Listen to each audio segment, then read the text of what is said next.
Gaano ba kahalaga yung intimacy sa isang relasyon? Alam ko naman mahalaga yun. Pero, bakit aabot sa punto na magtatampo, madisappoint, magagalit, mamimilit ang isang tao? Ala! Kasi ako dati, napaka-religyosa akong tao.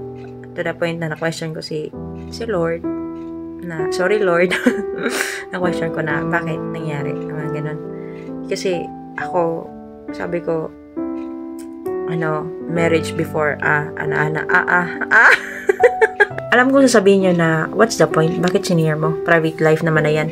Yung point ko is, para maintindihan ng partner nyo or ng mga kalalakihan na hindi lahat ng ginagawa nila itama. Lalo na pagdating sa bagay na yan. Hindi kailangan na hindi kailangan mamilit. Kailangan ba talaga? Kailangan magalit. Kailangan ma-disappoint kapag hindi nakuha yung gusto. Gaano kayo kahayop? Isa sa factor kung bakit nasisira-sira yung utak ko nang dahil sa bagay na yan. Tsaka hindi nyo alam kung ano yung magiging consequences ng actions nyo.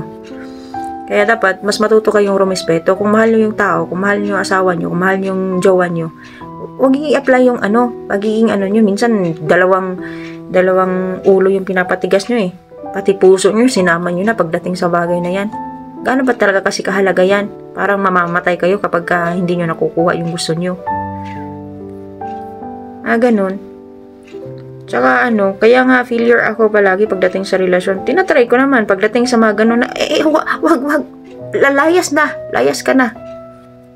Kasi, kapag di ko nararamdaman yung respeto, kapag hindi pa ako comfortable, gusto ko yung nararamdaman ko yung, andun yung essence ba, andun yung spirits of love na kahit anong mangyari, hindi lang yung bagay na yun ang nai-involve. Alam mo yun? Doon ba talaga kukuha ng ng parang source of love para doon sa bagay na yun?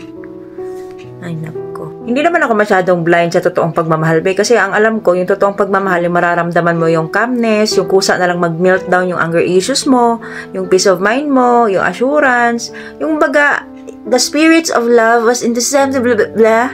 Ganyan. Ganyan ba? Mararamdaman mo yung totoong pagmamahal na despite sa mga pag-aaway, misunderstanding, kayo lang yung, or nararamdaman mong kakampi siya sa lahat ng bagay. Ganon. Alam ko naman yung totoong pagmamahal. Ako lang talaga yung gusto ng sakit sa ulo. Kasi kahit nararamdaman ko na hindi yun para sa akin, ay, todo pa rin. Todo pa rin.